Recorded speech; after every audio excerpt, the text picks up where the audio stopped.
John had always prided himself on being ahead of the curve. When he bought his home in the quiet suburban neighborhood of Maplewood, it was for the peaceful streets and friendly neighbors. But John wasn't just any homeowner. He was a tech enthusiast, an early adopter, a believer in the future. So when he finally took delivery of his brand new Tesla Model 3, the gleaming electric car seemed to embody everything he stood for: innovation, sustainability, and a clean green tomorrow. A few weeks after the Tesla arrived, John installed a sleek charging station on the wall of his two-car garage. It was his property, after all, and the charger was discreet, neat, and professional. The kind installer had even helped him set up a timer so the car would charge overnight when electricity rates were lowest. John felt a small surge of pride every time he plugged in his Tesla. It was his personal rebellion against the gas-guzzling world, a quiet statement that he cared about the planet. Most neighbors barely noticed it. The quiet hum of electric power was invisible, harmless. At least that's what John thought. That night, after finishing up in his home office, John went to the kitchen to grab a glass of water. As he passed the front door, something caught his eye: a small white envelope, neatly folded, tucked beneath the welcome mat. Curious, he bent down and picked it up. It was a handwritten note, the ink slightly smudged, as if written in a hurry. "Remove the charger. It violates the community rules. This is your only warning." John's brow furrowed. Who would leave this? And why? He looked out the window into the dim street. The neighborhood was silent, the streetlights casting long shadows over perfectly manicured lawns. No one was in sight. His heart beat a little faster, not out of fear, but out of confusion. The note was anonymous, but the tone was cold and certain, like a threat disguised as a warning. He pocketed the note and went back inside, trying to shrug off the creeping unease. Maybe it was just a prank, or a disgruntled neighbor, uncomfortable with change. John had always known Maplewood was a bit old-fashioned, but surely no one would try to intimidate him for something so trivial. Over the next few days, John noticed a subtle shift. His usual morning greetings became curt nods. He heard whispers behind his back when he walked past neighbors. The mailbox occasionally contained flyers, warning about neighborhood safety and property values. Vaguely worded, but clearly directed. Still, John held on to hope. He reached out to the HOA's management office, requesting a copy of the community bylaws. He wanted to understand if there was any clause that really forbade his charger. 2 weeks later, the answer arrived, and with it, a shock that sent cold fingers down John's spine. The letter was from the HOA board president, Margaret Clean, a woman known for her strict, no-nonsense approach. The letter stated, "Dear Mr. Peterson, it has come to our attention that you have installed an electric vehicle charging station on your property. This installation violates Section 12.4 of the Maplewood HOA bylaws, which prohibits unapproved electrical modifications visible from the street or affecting community aesthetics. You are hereby requested to remove the charger immediately to avoid further action, including fines and potential legal proceedings." John read and reread the letter, disbelief turning to anger. The charger was inside his garage, not visible from the street. It was professionally installed, within code. How could this possibly violate the rules? That night, as John sat alone, in the dim light of his living room, his Tesla silently charging just behind the garage door, he realized this was no longer just about a charger.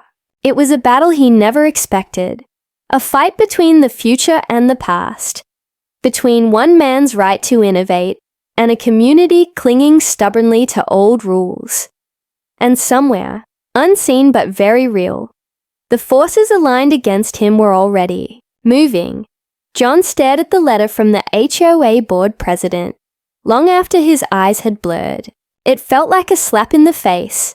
How could something as simple as charging his own car on his own property become a battleground? The more he thought about it, the more it didn't add up. The bylaws cited were vague, almost deliberately so. And Margaret Klein, the HOA president, was known for wielding rules like weapons. The next morning, John decided to take the fight head-on. He typed up a polite email to the HOA board requesting a meeting to discuss the matter. He wasn't going to back down without a fight.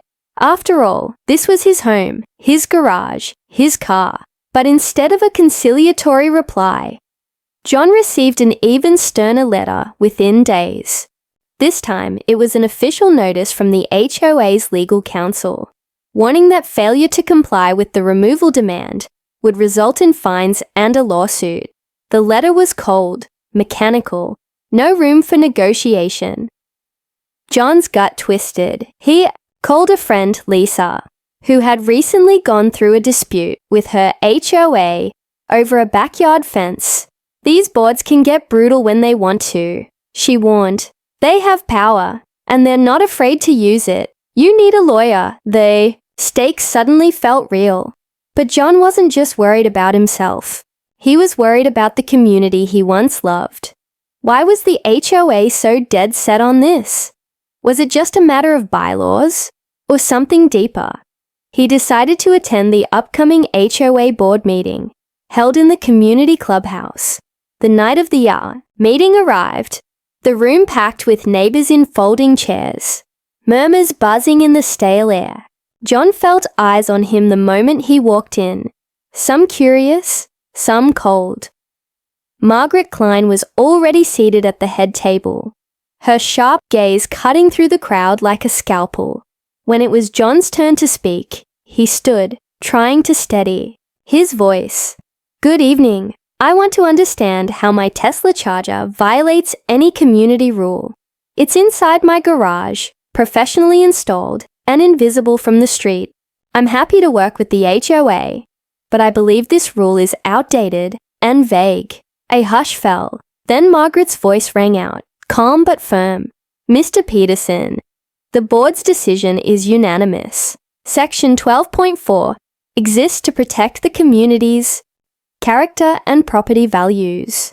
Your installation, while inside your garage, is a modification that was never approved and sets a precedent we cannot allow." John's frustration bubbled under the surface. But the bylaws don't mention electric cars or chargers specifically. Technology has changed. We need to update the rules. A murmur spread among the crowd. Some faces were sympathetic, others stern and unyielding. Suddenly, Margaret dropped a bombshell. "Furthermore, it has come to our attention that this charger could affect the electrical infrastructure and insurance policies for the entire community." John blinked. That was news. To him, was this concern genuine or just an excuse? As the meeting spiraled into heated arguments, John noticed something strange, an undercurrent of whispered comments and sideways glances between some board members. It felt less like a neighborhood dispute and more like a chess game with hidden moves.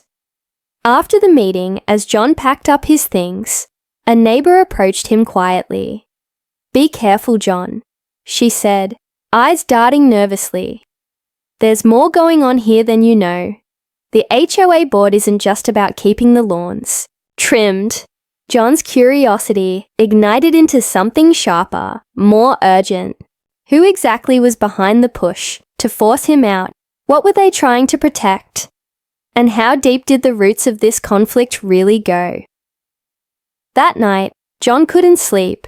The charger light blinked steadily in his garage. Quiet, innocent, but in the darkness outside, the shadows seemed to pulse with unseen forces. The fight for his home had just begun. John sat at his kitchen table, the soft glow of his laptop illuminating his tense face. The more he dug into the HOA bylaws, the murkier the situation became.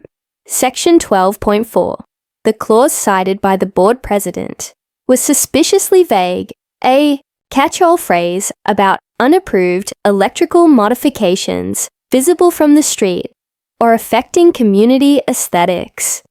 But his charger wasn't visible from the street. And what about safety? The installer had certified the work met all electrical codes. Determined to uncover the truth, John began digging deeper into the HOA board members themselves. Public records, social media profiles, old meeting minutes, all painted a picture that felt less like a community board and more like a tightly controlled gatekeeper group. Then came the whispers. A few neighbours hinted that the HOA president, Margaret Klein, had long-standing ties to a powerful local energy company, one with a vested interest in discouraging private electric charging.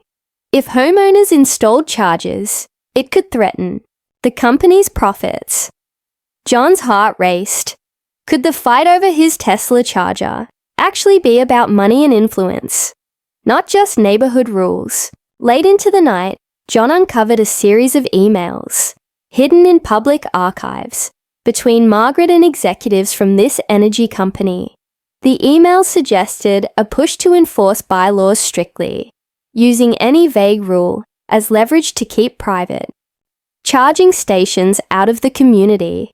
The more John read, the clearer it became. This was a well-coordinated effort to maintain control. He wasn't just battling an HOA, he was facing a powerful alliance between the board and a corporation. His mind reeled. But how to prove it? John's next move was to contact a local journalist, Sarah, known for exposing corporate overreach. Their meeting at a dimly lit cafe felt clandestine, like something out of a thriller. Sarah leaned in, whispering, "If what you found is true, this could blow the whole town wide open. But you have to be careful. Powerful people don't like their secrets exposed." John nodded, feeling a mix of fear and determination. He wasn't just fighting for his charger anymore. He was fighting for the truth, for his home, and for every neighbor who wanted to live in a community that embraced progress, not greed. As John left the cafe, a chilling thought struck him. Had the anonymous note slipped under his door been a warning from someone inside the HOA? Or was it from the corporation's agents? The shadows around him felt heavier, more threatening. Back home, as he stood in his garage, watching his Tesla's charger light blink steadily, John realized this fight would test more than his resolve. It would expose secrets buried deep beneath Maplewood's manicured lawns and white picket fences. And somewhere in the darkness, those who wanted to keep things exactly as they were watching, waiting, ready to strike. The night of the next HOA meeting arrived, and the community clubhouse buzzed with tension, thicker than the humid summer air. Word had spread.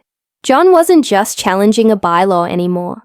He had uncovered whispers of a corporate conspiracy, and now the entire neighborhood was divided. John stepped into the crowded room, feeling every pair of eyes on him.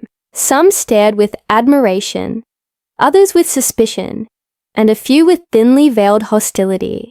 The uneasy silence was broken only by the rustling of papers and nervous whispers. Margaret Klein, the board president, sat at the head table, her expression unreadable. She glanced at John with a cool, almost predatory gaze, like a general preparing for battle. As the meeting began, Margaret wasted no time. "This community is built on respect for our rules and traditions," she began, her voice steady but firm. "Mr. Peterson's installation violates the bylaws that protect our neighborhoods, character and property values." John rose to speak, his voice calm but resolute. "The bylaws were written decades ago, before electric vehicles were even a thought. The world is changing, and so must we. My charger is safe, discreet, and fully compliant with city codes. We should be encouraging progress, not punishing it." Murmurs rippled through the crowd. John spotted a few nods, but also saw the hardened faces of those firmly in Margaret's camp. Then an unexpected voice rang out. Arthur, a retired judge and longtime resident, stood up. I've reviewed the bylaws and the legal framework. They are ambiguous and open to interpretation. It's clear that the board is using them as a tool to stifle innovation rather than protect the community. A ripple of surprise spread. Arthur's support gave John new hope, but Margaret was quick to respond. Ambiguity is not an excuse for non-compliance, Margaret said sharply. If we let one resident break the rules, we risk chaos. This isn't about progress. It's about preserving the values we all agreed upon. John sensed the underlying fear in her words. Fear that change could unravel the tight grip the board held on the community. Fear that the energy company's influence might slip away. The room divided visibly. Some neighbors spoke up in support of John's right to charge his Tesla on his own property, citing environmental concerns and the future of transportation. Others echoed Margaret's warnings about property values and neighborhood aesthetics. Then came a startling revelation. During the open forum, a neighbor named Lisa, whom John had confided in earlier, Rosa nervously shared her own experience. She'd faced similar pushback from the HOA over a simple backyard fence, only to be threatened with hefty fines. This isn't just about my fence, Lisa said. It's about control. The board's decisions seem driven by hidden interests, not by what's best for us. The room fell into uneasy silence. Margaret's jaw tightened. Those are serious accusations, but unsupported, she said. We act with the community's best interests in mind. But John saw the cracks forming in the board's armor. The community was awakening, suspicion growing like wildfire. As the meeting ended, John was approached quietly by an unexpected ally, Mark, a former electrical engineer and longtime neighbor. If you want to fight this, you're going to need more than good intentions, Mark whispered. There's a lot at stake, and some powerful people want to keep this quiet. John nodded, feeling the weight of the battle ahead. The community he had once trusted was no longer united. Lines were drawn, and the quiet streets of Maplewood were about to become the front lines in a war over the future. Driving home, John glanced at his Tesla's charger, blinking steadily in the garage. It was no longer just a device. It was a symbol of everything at stake. And in the shadows beyond his home, those opposed to change watched carefully, waiting for their next move. The lawsuit arrived like a thunderclap.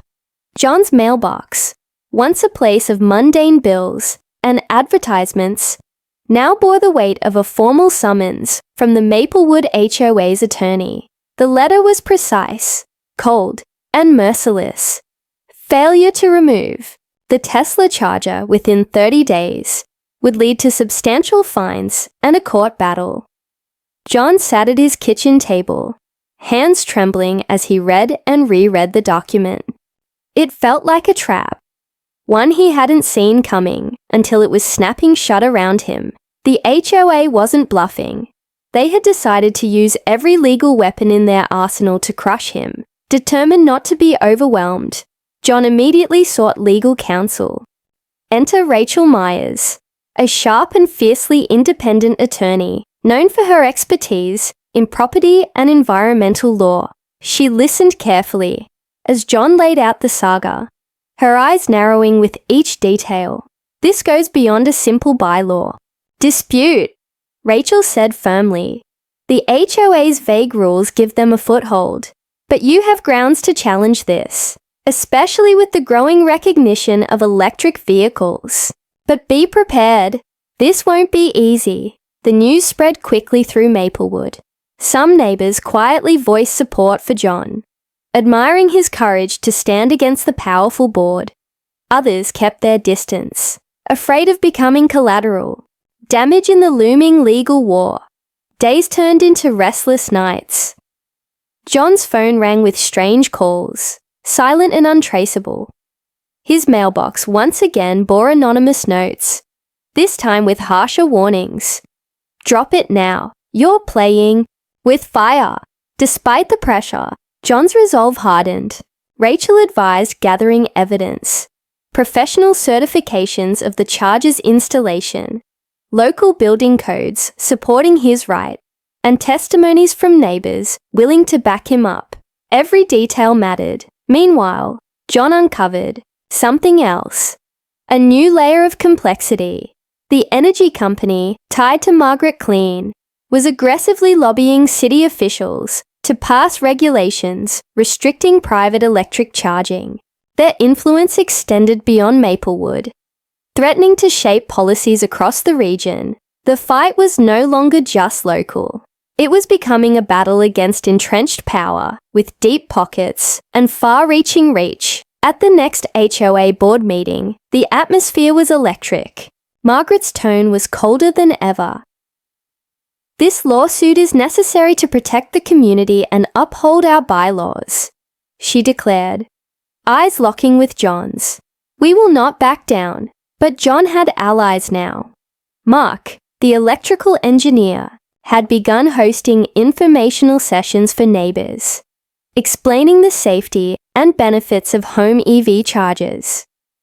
Sarah, the journalist, was preparing a feature article exposing the corporate ties behind the HOA's actions. The neighbourhood was fractured, but waking up. Then one evening, John returned home to find his garage door slightly ajar. His heart pounded as he rushed inside. The charger was untouched, but the protective casing had been tampered with. Wires loosened, as if someone had tried to sabotage it. Fear and anger collided. Someone was willing to cross lines, to intimidate him into silence. John called Rachel immediately. This isn't just a legal fight anymore, he said quietly. It's personal. Rachel's voice was steady. We'll get you security cameras installed. Document everything. This could strengthen your case and keep you safe. As John stared at the flickering charger light, a cold realization settled in. The battle for his home had escalated into a war zone. The forces arrayed against him were ruthless, ready to use any means to win. But John wasn't backing down. Not now. Not ever. Because this fight wasn't just about a Tesla charger. It was about standing up to power, for his rights, and for a future where progress couldn't be chained by outdated rules and hidden agendas. The evening air was cool, but John felt a heat rising inside him, a mix of frustration, fear, and fierce determination.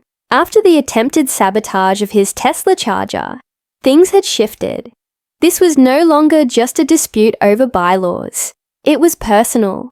Someone wanted him silenced.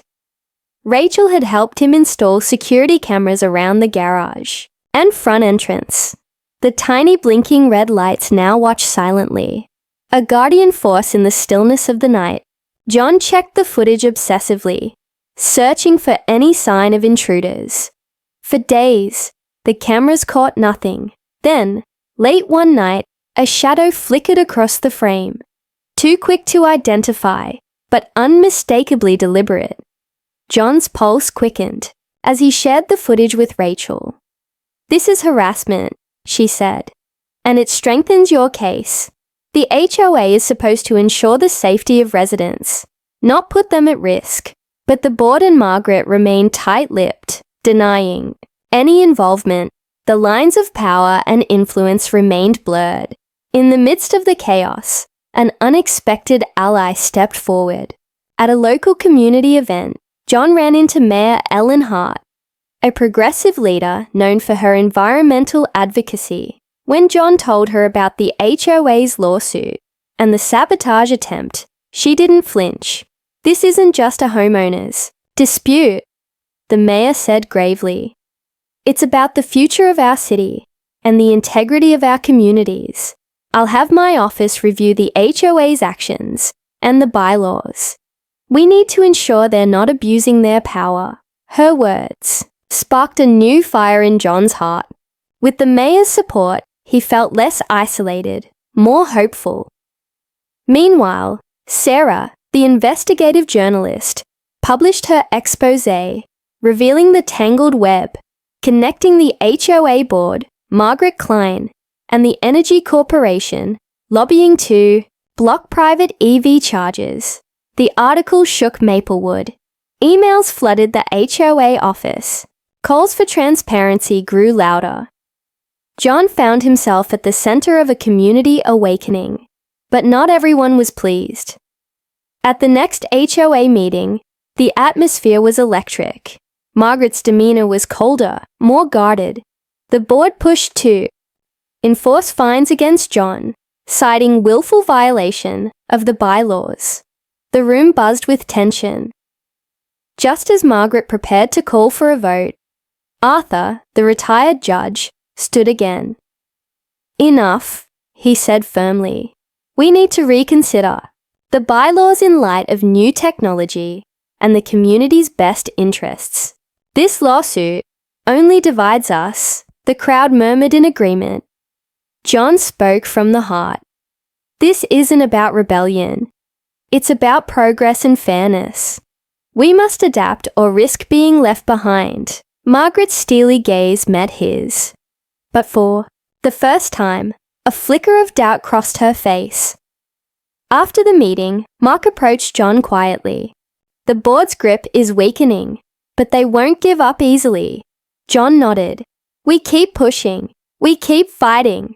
That night, as he watched his Tesla silently charging under the soft glow of the garage light, John felt a new strength. He wasn't alone anymore. The battle for his Charger was part of a larger fight for fairness, progress, and the right to shape his own future. And no matter how dark the shadows grew, he was ready to stand firm. The courtroom was tense, sterile in its cold fluorescent light. As John sat at the defendant's table, clutching his legal files. After months of legal battles, public scrutiny, and mounting tension, the day had arrived. The HOA had escalated, the case to the county court, and the stakes were higher than ever. Rachel sat beside John, her calm confidence a steady anchor amid the storm. Across the room, Margaret Klein's eyes burned with a mix of determination and something darker, desperation. The judge called the case to order. Opening statements were brief but cutting. The HOA's attorney painted John as a rebellious homeowner, undermining community harmony and the sanctity of the bylaws. In contrast, Rachel presented John as a pioneer, pushing for progress and environmental responsibility. As the hearing unfolded, the tension in the room thickened. Witnesses testified. Experts weighed in on safety codes, and the media coverage outside the courthouse only added fuel to the fire. Then came the turning point. Rachel presented evidence that stunned the courtroom. Emails between Margaret and the Energy Corporation executives, revealing not just influence, but explicit plans to suppress private EV chargers to maintain monopoly control over energy consumption. The courtroom gasped, Margaret's face flushed, but she remained silent. Her carefully crafted image cracked under the weight of truth. Then, in a surprising move, a member of the HOA board, someone previously unseen, stepped forward. Daniel Reed, the community's treasurer, admitted he had been uneasy about the board's tactics all along. He confessed to quietly collecting information and leaking it to John's legal team to expose the truth. The courtroom erupted in whispers. The board's unity shattered like glass. John's heart pounded. The fight he thought would be uphill had taken an unexpected turn, one in his favor, but the climax wasn't over. Margaret stood to speak, her voice trembling slightly. "I apologize to the community for the harm caused. The bylaws need updating. We will work with Mr. Peterson and others to revise them to reflect our changing world." The judge nodded thoughtfully. The court ruled in John's favour, striking down the bylaw enforcement against his charger. The HOA was ordered to cover John's legal fees and to work transparently with the community on updating regulations. As the gavel fell, John felt a surge of relief and a spark of something more profound. He had not just defended his rights, but ignited a movement. Outside the courthouse, reporters swarmed. Cameras flashed. Neighbors approached John with handshakes, hugs, and gratitude. The battle had united a fractured community. Yet amid the victory, John couldn't shake one nagging feeling. The war was far from over. The energy company's influence still loomed. And Margaret's apology felt like the first move in a longer game. As John looked toward the horizon, Tesla, charging quietly behind him, he knew this was only the beginning of a new chapter. For his home, for Maplewood, and for the future. The courtroom victory should have brought peace. But Maplewood hummed with a restless energy that no one could ignore. John's win against the HOA was hailed as a triumph for progress. But the battle lines in the community had shifted, not disappeared. In the days following the ruling, the HOA board scrambled to regroup. Margaret Klein quietly resigned amid growing scrutiny, but her departure only opened questions about what or who was truly pulling the strings behind the scenes. John and Rachel worked closely with Mayor Ellen Hart and a newly formed community task force to rewrite the bylaws. The process was fraught with tension as old alliances clashed with fresh voices demanding transparency and innovation. But slowly, hope blossomed. Solar panels were approved, green spaces expanded, and electric vehicle chargers became a symbol of Maplewood's new identity. John's Tesla charger, once a target of fierce opposition, became a beacon of change. Neighbors, who had once shunned him, now stopped to ask questions, eager to understand the technology and its benefits.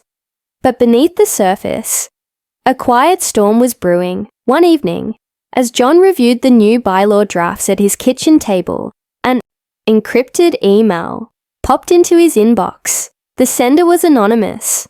The message brief, but chilling. "You've won a battle, but the war is just beginning. Watch the shadows closely." John's fingers hovered over the keyboard, heart pounding. Who was watching? Was it a warning or a threat? He looked out the window into the darkening neighborhood streets, where streetlights flickered softly. The quiet beauty of Maplewood masked the undercurrents of power struggles, yet unresolved. Days later, Sarah's investigative series revealed a startling new revelation. The energy corporation tied to the old HOA board was quietly acquiring land on the outskirts of Maplewood. Their goal was no longer to block private chargers, but to control the emerging electric vehicle infrastructure citywide. The corporation's reach was expanding, and the fight for the future of energy was far from over. John realized that winning the lawsuit was just the first step in a much larger journey.